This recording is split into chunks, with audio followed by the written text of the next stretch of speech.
Hello, my name is Jake Foster. I will be talking about a horrific event that took place on April 19th, 1995. On April 19th, 1995 at 9:02 a.m., a bomb exploded at the Alfred P. Murrah building in Oklahoma. This was the building Timothy McVeigh and Terry Nichols chose to bomb 6 months before the event. This tragic event is known to be the worst domestic terrorist attack in U.S. history. Many innocent men, women, and children were killed and injured during the bombing.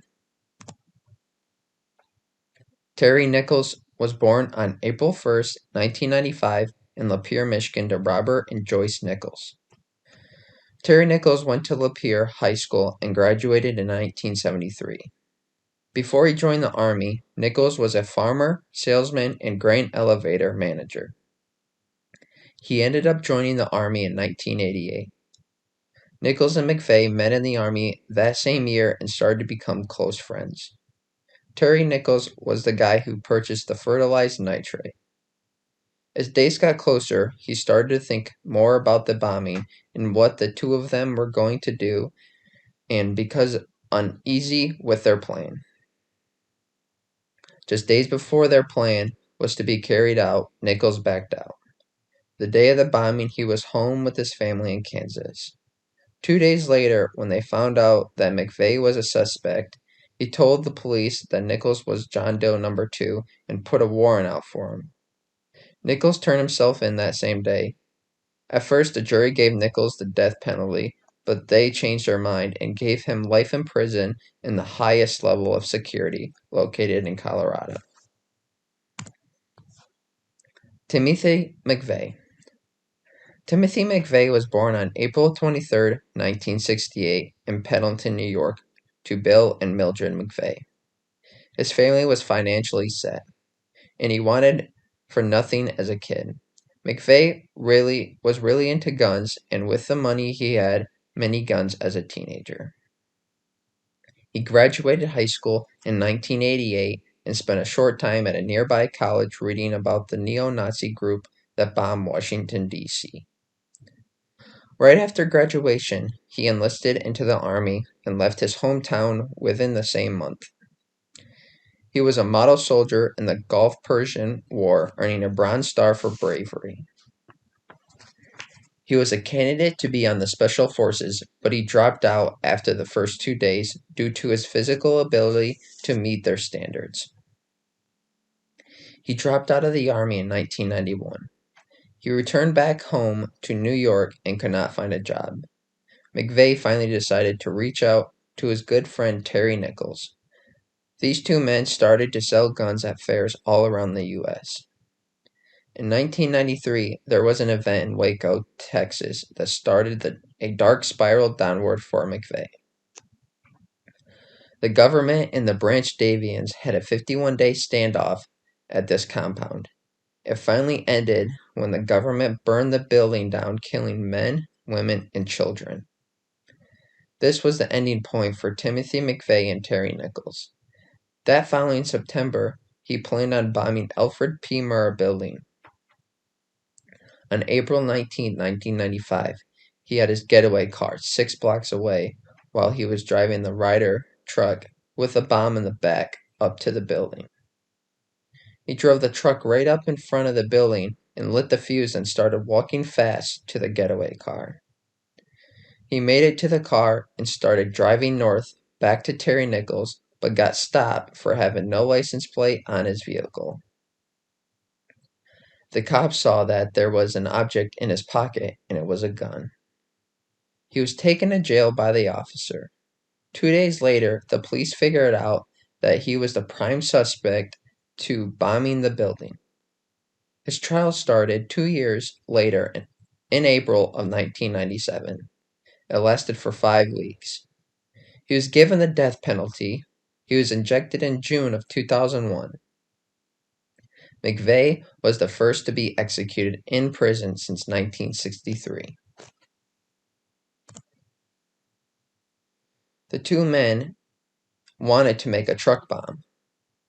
They went and found a truck rental and rented a Ryder truck. They followed the back of the truck with 5 They filled the back of the truck with 5,000 pounds of explosives.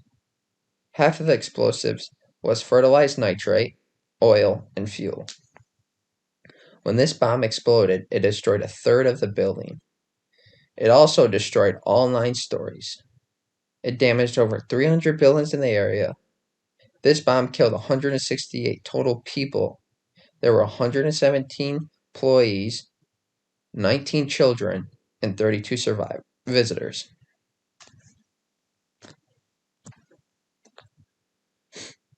When McVeigh was younger, he read the Turner Diaries, which was a book about a white supremacist group. The Turner Diaries was a book about a revolution in the United States leading to overthrowing the federal government, a nuclear war, and a race war. The starting of the Turner Diary says, "We will then drive into the FBI building freight receiving area, set the fuse, and leave the truck," which is similar to what McVeigh did. What really set them over the edge was what happened in Waco, Texas in 1993.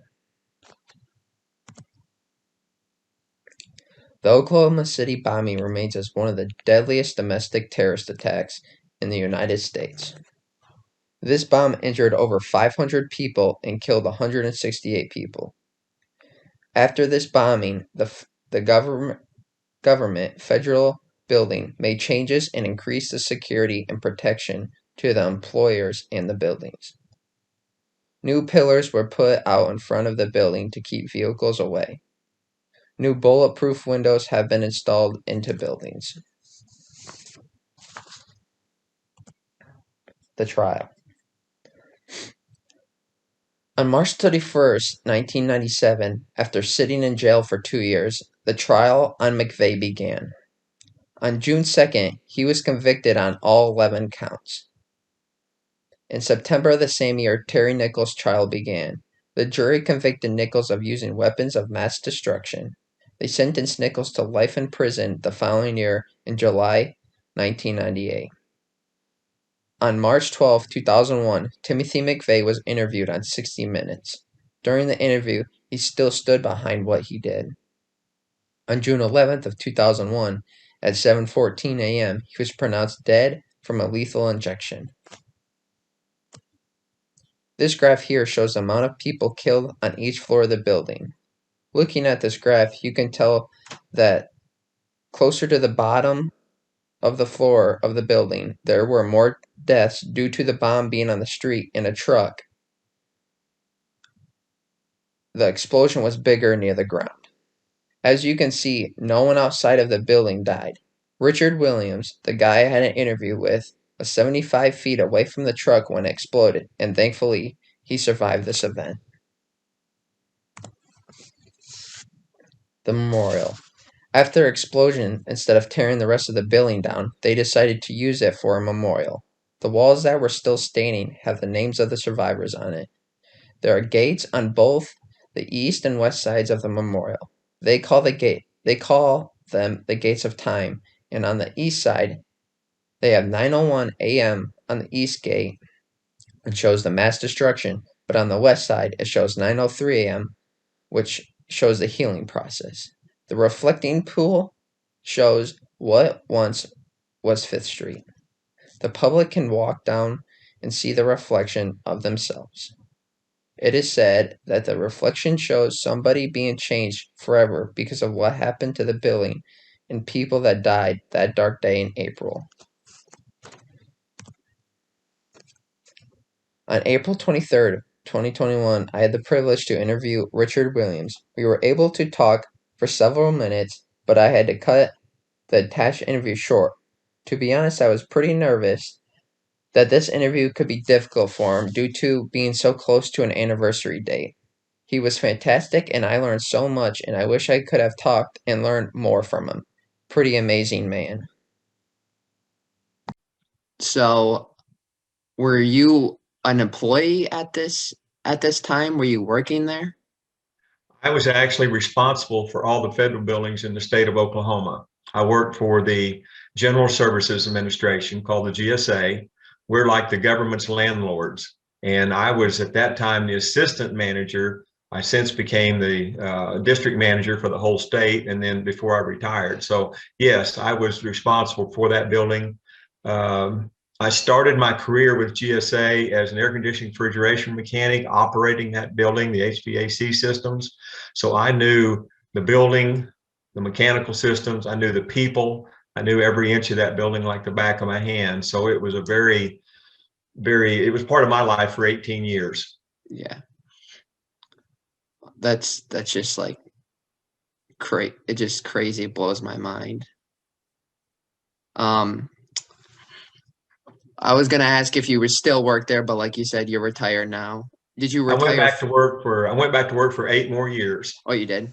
Uh-huh. After I was able to physically, after I got over my injuries, come back to work, my task was to put our operation back together because we still had all the other buildings, including those there in downtown, to take care of, to put the operation back together, try to get people hired to replace those that we lost. I lost two of my friends and coworkers out of our office.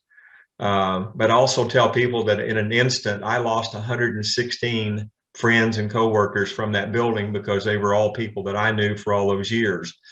Now, you know that 168 were killed.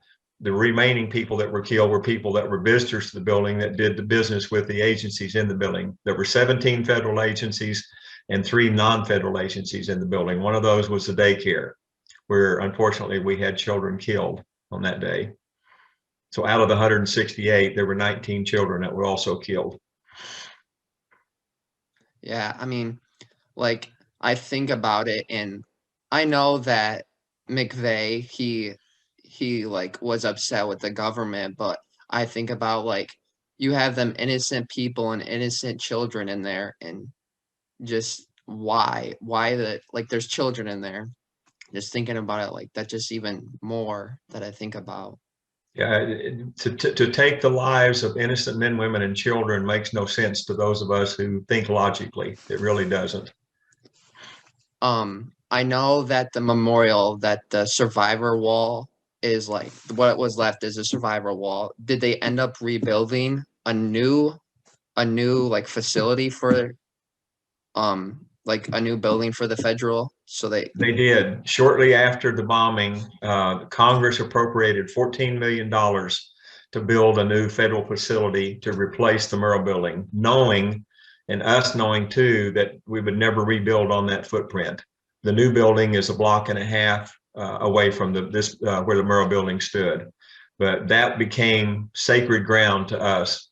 So we wanted to make sure that it became a memorial to those that were killed and those who survived, but also make sure that it was a special place that people would come and reflect and understand for years to come. The conclusion. I think McVeigh died for something he believed in. He thought there was some kind of honor in it. He was going to prove the government he was better than them. But to use the 168 lives he took and the thousands of lives he changed to prove his point is the most despicable, cowardly act I have heard of. The guys that crashed the planes into the Twin Towers were programmed in another country. McVeigh grew up in a free country with benefits and opportunity, and he chose to do this to innocent Americans.